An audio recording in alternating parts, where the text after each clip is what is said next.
ততদিন পর্যন্ত হাইকোর্টের বিচারপতি বলেছেন 2018 সালে পরিবর্তন স্পষ্ট করে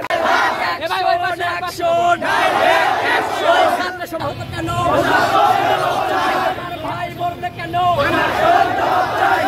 এবং আগামী দিনে আগামী 14 তারিখ সকাল 11টায় আমাদের যে কর্মসূচি রয়েছে সকলে নিরপেক্ষভাবে অংশগ্রহণ করবেন, সকল কলেজ বগুড়ার অংশগ্রহণ করবেন সেই প্রত্যাশা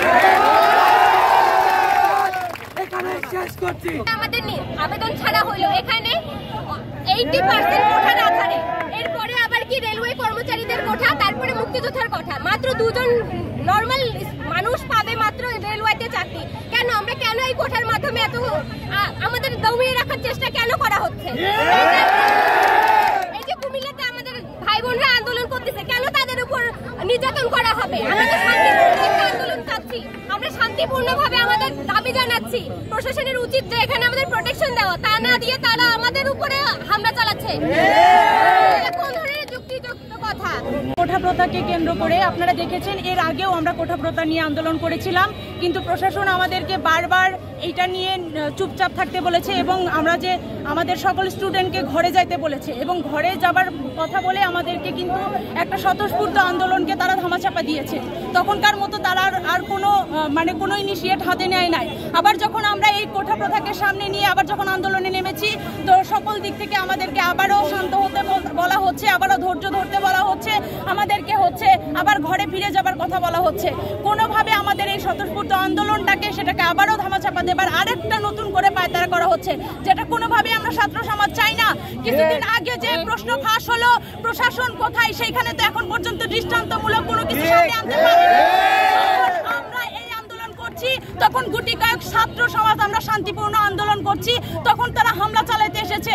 প্রশাসনের কাজ কি ছিল? তারা জনগণকে সাপোর্ট দিবে, জনগণকে সাপোর্ট না দিয়ে তারা সরকারকে সাপোর্ট দিচ্ছে, তারা সরকারকে সহযোগিতা করছে। আমরা বলছি যে আমাদের যে অধিকারটুকু সেটা আমাদের দেওয়া হোক, সেটা না দিয়ে তারা প্রশাসন দিয়ে আমাদেরকে আবারও কোন শোষা করা হচ্ছে, আমাদের উপর হামলা চালানো হচ্ছে, আমাদের ভয় দেখানো হচ্ছে।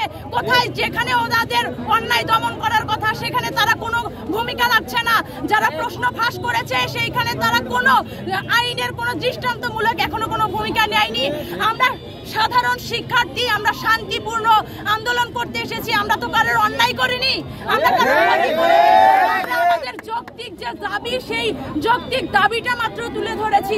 যদি অন্যায় দেখে তো যারা প্রশ্ন ফাঁস করেছে তাদেরকে দৃষ্টান্তমূলক শাস্তি দিক। আমরা ছাত্র সমাজ এই জায়গা থেকে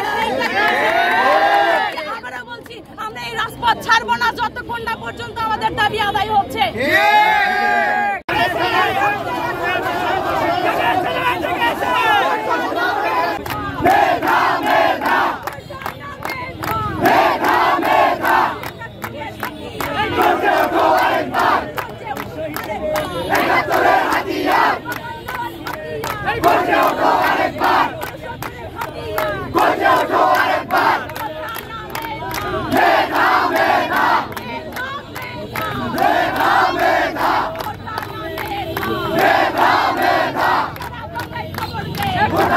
খবর দে